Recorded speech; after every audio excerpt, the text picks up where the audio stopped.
Straight ahead on the Valley today, they're looking for this guy in northern Minnesota after a hit and run leaves one person dead. And parents beware of the TikTok challenge that firefighters say is just asking for trouble.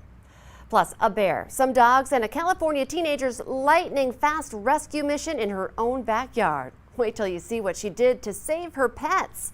But first, Xcel Energy crews are wrapping up work after spending much of the night making repairs to restore power to about 700 customers in South Fargo. Both Fargo police and Xcel officials confirmed that neighborhoods lost electricity when a car hit a power pole right around 7 last night at 14th Avenue and South University Drive. Our latest check shows everyone is now back online. We're heading into a long stretch of extreme summer temperatures, and the Centers for Disease Control wants to remind you about heat safety for you and your family. They say to avoid strenuous activities until the coolest time of the day. Dress right by wearing lightweight, loose-fitting, and light-colored clothing. Drink plenty of water, even if you don't feel thirsty. Use the AC or spend time in air-conditioned locations, such as malls or libraries if your home doesn't have it. Use portable electric fans to exhaust hot air from rooms or maybe draw in cooler air. And be aware of babies, older, sick, or frail people and pets. Never leave them in a hot car. So let's get a check of what we can expect temperature-wise today as we check in with Lisa Green. Good morning. Those are all really important tips to follow because this type of weather, heat, extreme heat, it's actually the #1 killer across the country. Both in our recent data from 2018, that was the top killer with more than 100 people dying from heat-related illnesses. The 10-year average is heat, and the 30-year average is heat, with flood, tornadoes, and hurricanes falling below that in winter weather as well. So again, this is something that's kind of a silent killer when it comes to weather because it's not as dramatic as storms and that sort of thing. So it's something that we need to take just as seriously though. So follow those tips here as we head into the weekend. Our temperatures right now, they're pretty comfortable. We're in the 40s and 50s, even a couple of 60s on the map. 53 degrees in Fargo, 50 in Grand Forks. We've got some sunny skies for many places. Some rain has moved on from last night and early this morning into central and eastern parts of Minnesota. A couple of sprinkles maybe up around northwest Minnesota, right along the Canadian border there. But overall, it is looking pretty quiet here for the day. Just a couple of days left to school in Fargo. Here's a look at your bus stop planner. It's going to be pretty quiet out there this morning. Temperatures right now in Fargo, right at 53 degrees. And we're going to see those numbers climb through the day. We're going to be back into around 70s to about 80 at lunchtime. And then heading home from school today, some 80s, low to mid 80s for your highs. And a little more cloud cover moving in. I can't rule out an isolated storm, not even lesser chances for that compared to yesterday. So that gives you an idea that we're not really looking at much of an event. But still, you might be that one spot that sees it in our eastern viewing area. So let's talk about that heat. It's going to be building in through the rest of the week and the weekend, and it's going to threaten some records, especially Friday and Saturday. Our record highs, our standing records, are in the mid-90s both of those days. Sunday, it's a little more extreme there. We're looking at some upper 90s to 100. I don't think we'll get there on Sunday, but we could get very close to these numbers both Friday and Saturday. And here's a look at our forecast. 95 Friday, 97 Saturday. This will be the hottest point, it looks like right now, of this heat wave. Starting tomorrow, though, we may see some places reach 90, and then we keep that going to start next week with chances for storms starting up on Sunday. So again, make sure you're ready for the heat. Find ways to stay cool and stay hydrated. Great reminders. Thank you, Lisa. Minnesota State Troopers and the Beltrami County deputies are looking for a man suspected in a deadly hit and run over the weekend. The crash happened Monday, just before 7 in the morning, about 3 miles south of Washkish, near Upper Red Lake. The driver then took off south on Highway 72. Police are looking for this guy and this vehicle. There are pictures up on your TV screen right now. They believe people witnessed suspicious activity in the area of the crash as well as in the city of Kelleher. Contact the State Patrol or Beltrami County Sheriff's Office with any information. All of that info for you is on our website, valleynewslive.com.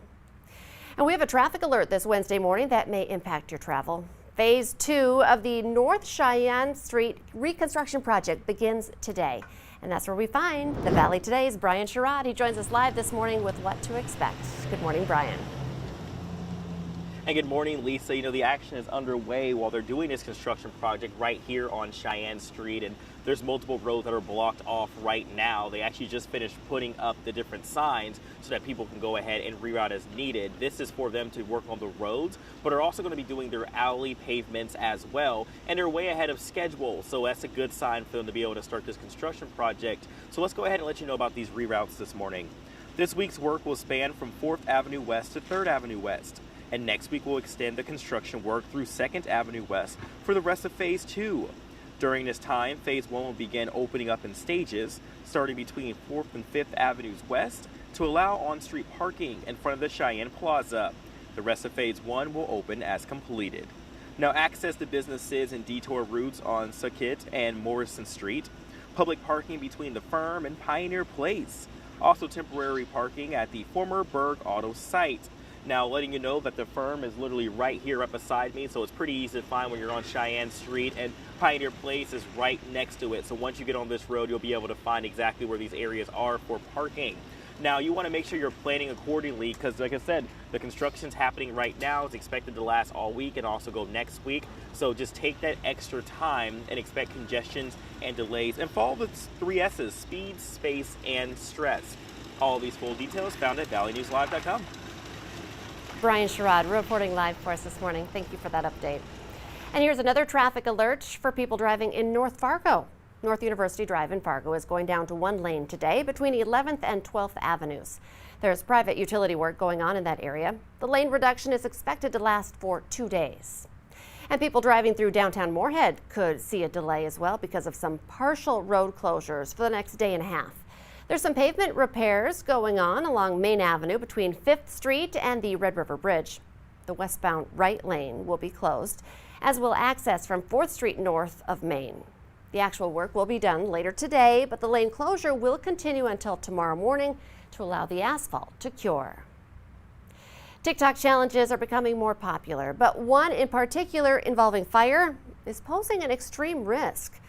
This is a challenge that's now sweeping across the social media platform TikTok. It involves a person applying hairspray to a mirror and then setting it on fire. Although it's appealing to some, fire officials are warning against it because it is such a dangerous activity. Something like this is scary because all it does is it increases the likelihood that someone's going to try doing it because all they see is the cool result, but they really don't show the hazards that probably took place. Some videos imitating this particular challenge have reached more than 4 million views. Face masks are staying on for Fargo Public School students, at least for their last few days of class.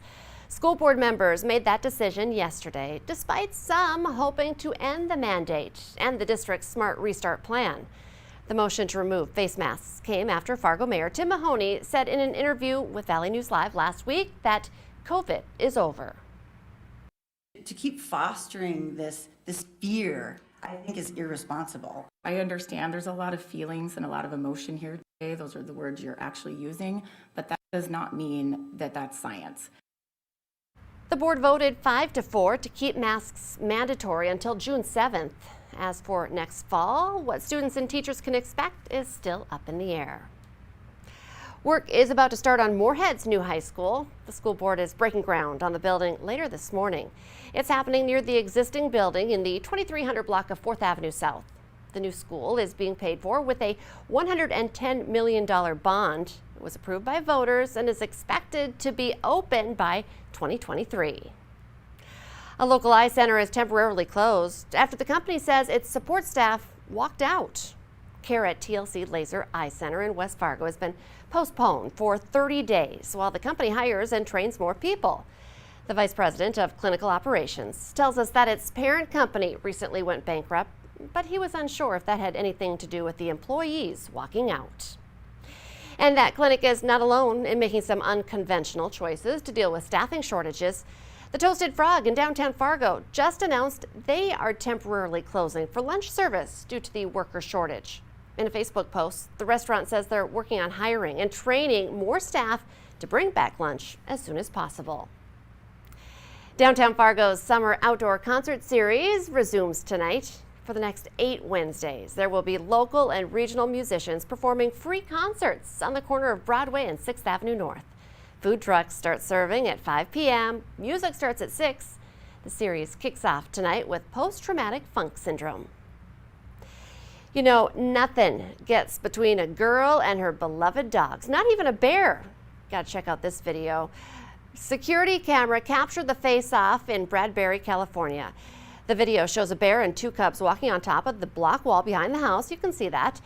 The family's 4 barking dogs soon charge the bears, and of course, chaos ensues. The 2 cubs scamper behind a tree, but the mama bear takes a swipe at one of the dogs. And it looks like she's trying to grab one of the small dogs. But you see her coming to the rescue. The teenager runs in after hearing the dogs barking and actually pushes the bear off of the wall. Let's get the answer now to our question of the morning on Facebook. Here's today's question. 25% of women do this on vacation, but rarely at home. Anytime after that. What is it? The answer, read a book. Remember, you can play along by heading to our Valley News Live Facebook page. The Today Show and CBS This Morning are just about to start, but the Valley Today rolls on right now on the Fargo CW.